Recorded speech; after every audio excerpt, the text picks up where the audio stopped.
سے خبریں سنیے۔ ابتدا میں پیش خدمت ہیں اہم خبروں کی سرخیاں۔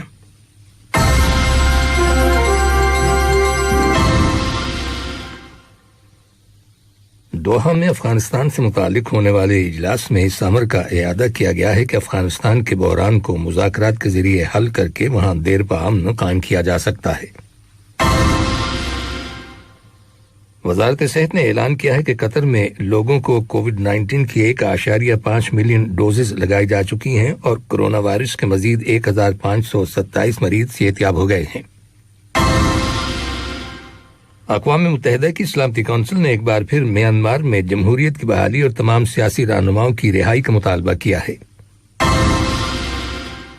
اور امریکہ کے وزیر خارجہ آئندہ بدھ کے روز یوکرین کے 2 روزہ دورے پر جا رہے ہیں۔ یہ تھی اہم خبروں کی سرخیاں، اور اب سے چند لمحوں بعد تفصیل سے خبریں نشر کی جائیں گی۔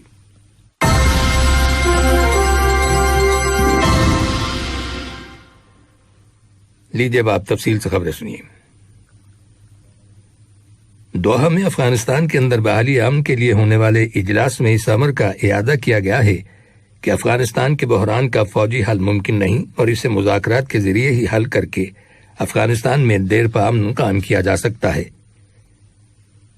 یہ بات امریکہ کے محکمہ خارجہ کی جانب سے جاری کیے گئے ایک بیان میں کہی گئی ہے۔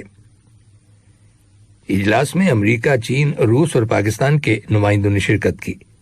اس کے علاوہ میزبان قطر اور طالبان کے نمائندے بھی اجلاس میں شریک ہوئے۔ مشترکہ بیان میں واضح کیا گیا ہے کہ رواں سال 1 مئی سے افغانستان سے غیر ملکی فوجوں کے انخلاء کا آغاز ہو جائے گا اور تمام فوجیں 11 ستمبر 2021 تک افغانستان سے چلی جائیں گی۔ بیان میں اس بات کا بھی اعادہ کیا گیا ہے کہ ملک میں سفارتی اہلکاروں اور ان کی املاک کی حفاظت کو یقینی بنایا جائے گا اور دارالحکومت کابل میں کسی غیر ملکی سفارتکار یا اس کی املاک پر حملے کی صورت میں ملوث افراد کے خلاف قانونی کارروائی عمل میں لائی جائے گی۔ دریں اثنا امریکہ نے آج سے باقاعدہ طور پر افغانستان سے اپنی باقی ماندہ فوج کو نکالنے کا کام شروع کر دیا ہے اور یوں افغانستان میں اس کی سب سے طویل جنگ اب ختم ہو جائے گی۔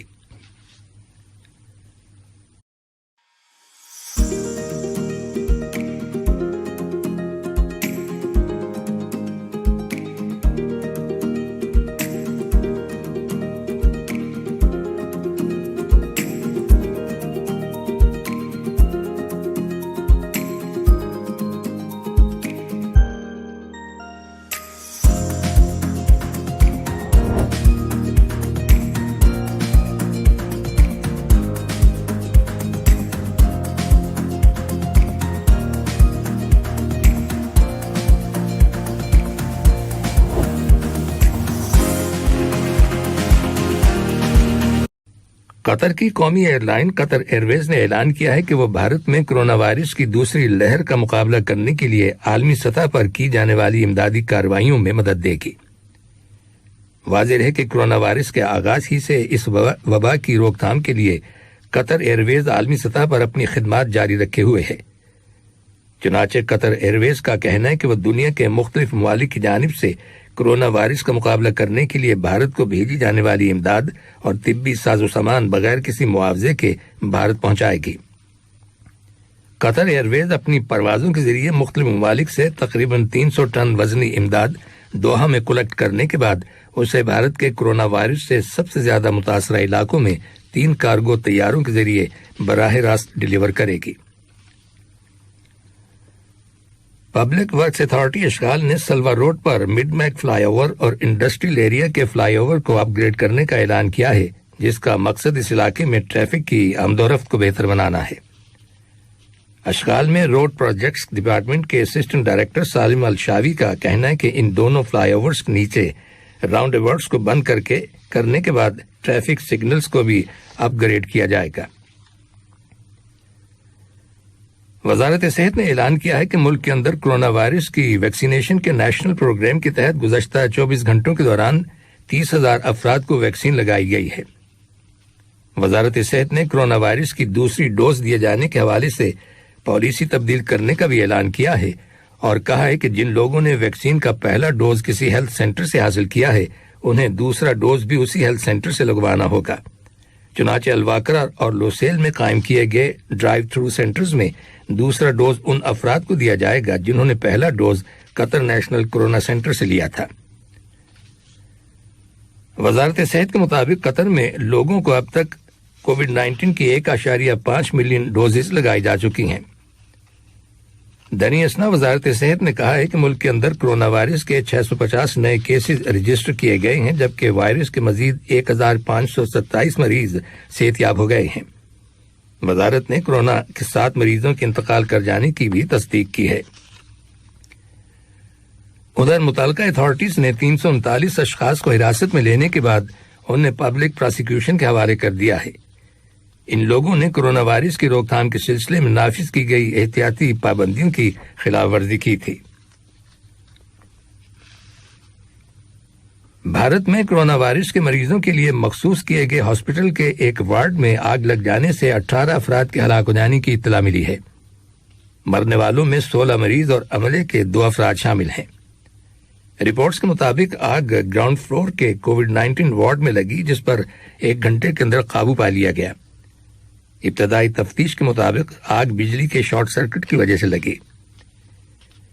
دریں بھارت میں جو کرونا وائرس کی شدید لپیٹ میں ہے، آج وائرس کے 4,01,993 نئے کیسز رپورٹ ہوئے ہیں، جس کے بعد مریضوں کی مجموعی تعداد 1,90,00,000 سے تجاوز کر گئی ہے۔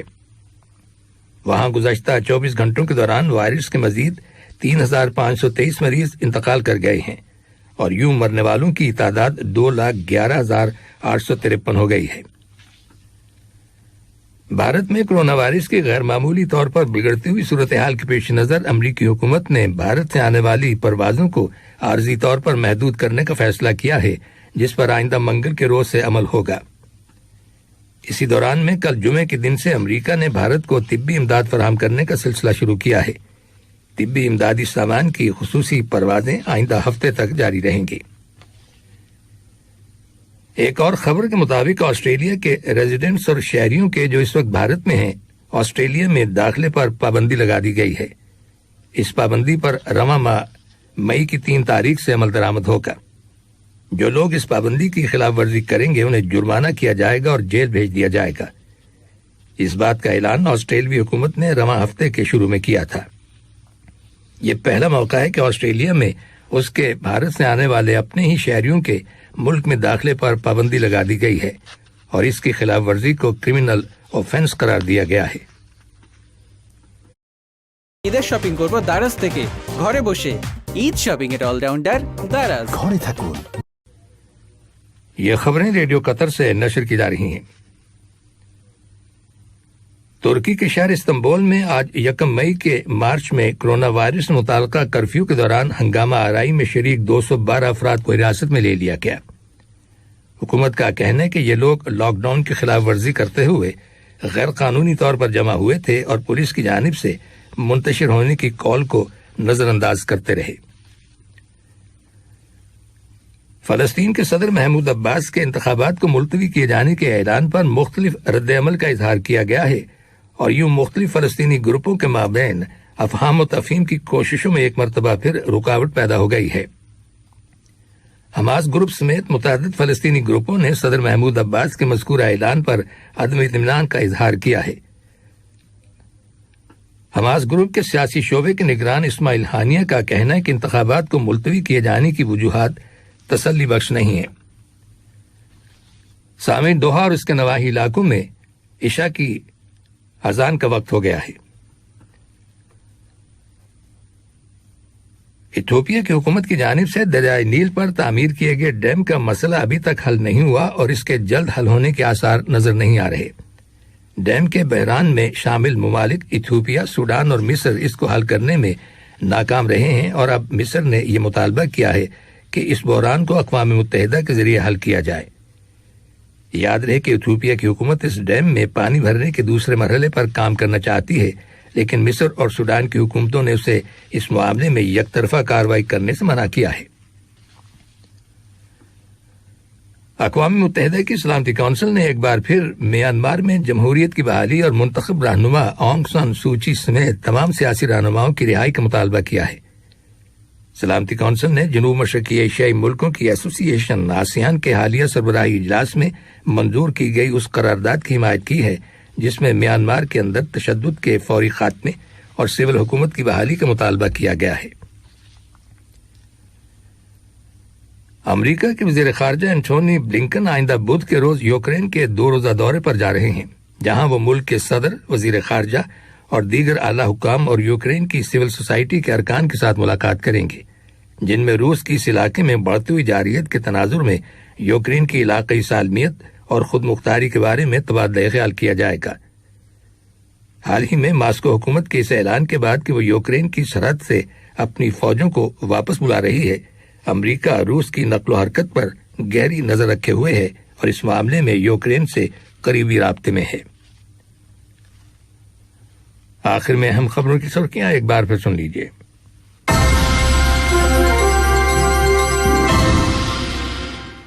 دوحہ میں افغانستان سے متعلق ہونے والے اجلاس میں اس امر کا اعادہ کیا گیا ہے کہ افغانستان کے بحران کو مذاکرات کے ذریعے ہی حل کر کے وہاں دیر پا امن قائم کیا جا سکتا ہے۔